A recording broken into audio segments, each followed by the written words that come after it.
19 COVID Stories. The Clapping of Wings.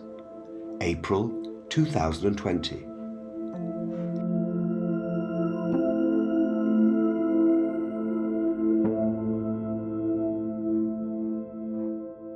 Sitting alone in her second-floor apartment, Catherine was scrolling through yet another list of live updates on her smartphone. It suddenly erupted into life, flashing and humming madly, making her jump.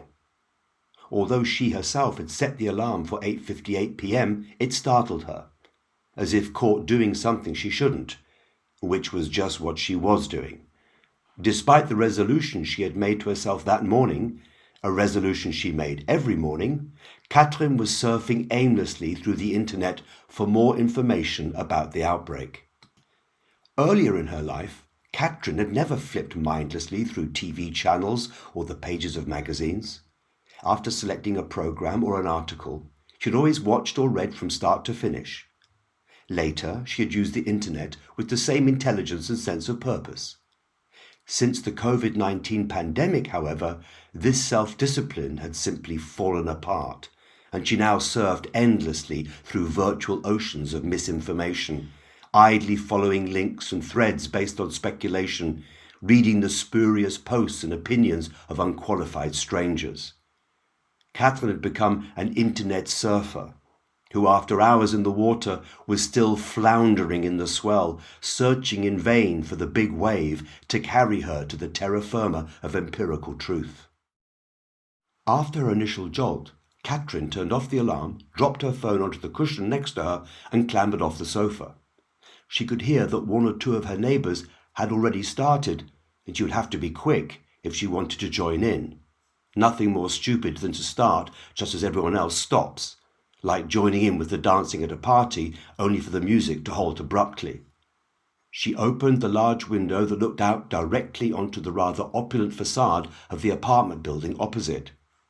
It was a typical April evening that couldn't make up its mind if it was warm or cold. The small street below was still.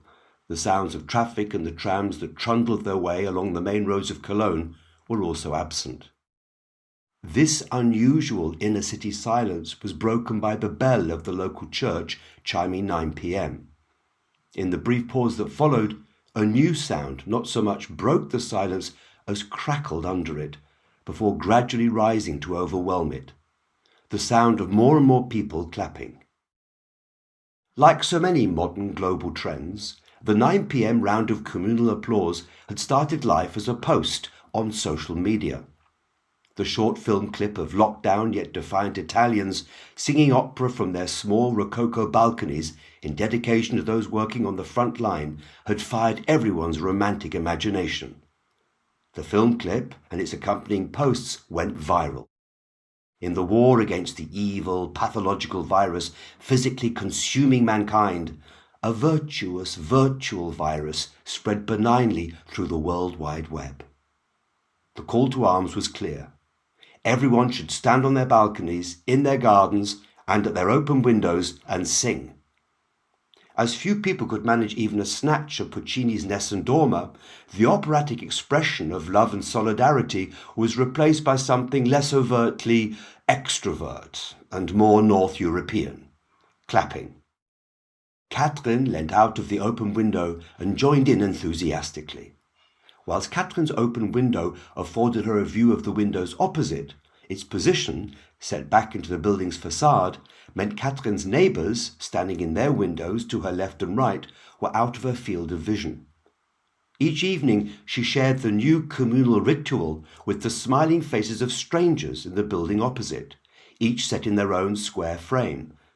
It occurred to Catherine these strangers enjoyed a mirror image of her own view of them. They were looking at a small, bird-like, obviously single young woman, smiling and clapping. The first time she had heard the applause, it had sounded like the trickling of a few small streams, but its journey of the last few days had carried it to the single, tumbling waterfall she was part of that evening. It was not just the volume, but the quality of the applause.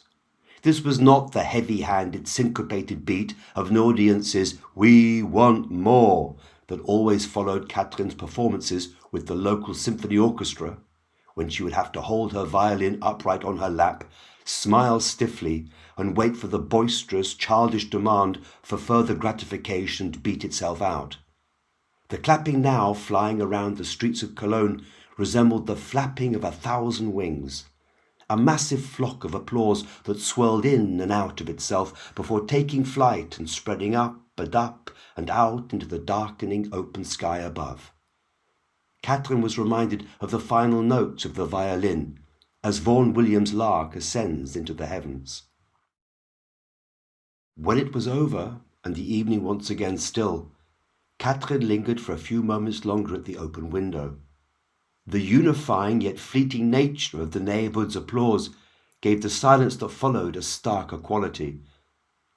Catherine felt loneliness slowly seep into her like a cold gas. She returned to the warmth of the sofa and, picking up her smartphone, pressed lightly with her thumb on its smooth circular indent. Rather than blinking back into life, nothing happened. She pressed again. Again nothing. Cursing to herself irritably, Catherine heaved herself up into a sitting position on the sofa and snatched the charger off the coffee table, sticking the small plug into the bottom of her phone. The smooth black slab remained lifeless in her hand. Catherine pulled the plug in and out a few times and waited. The phone was dead. Catherine looked at the face reflected in the shiny black surface of the dull screen. It was very different from the one she had imagined standing at the window. A young woman, her hair unkempt, no makeup, her lips cracked, her skin dry, was now frowning back at her with large, sad, frightened brown eyes. From the street below came a single burst of clapping, followed by laughter, mocking and cruel.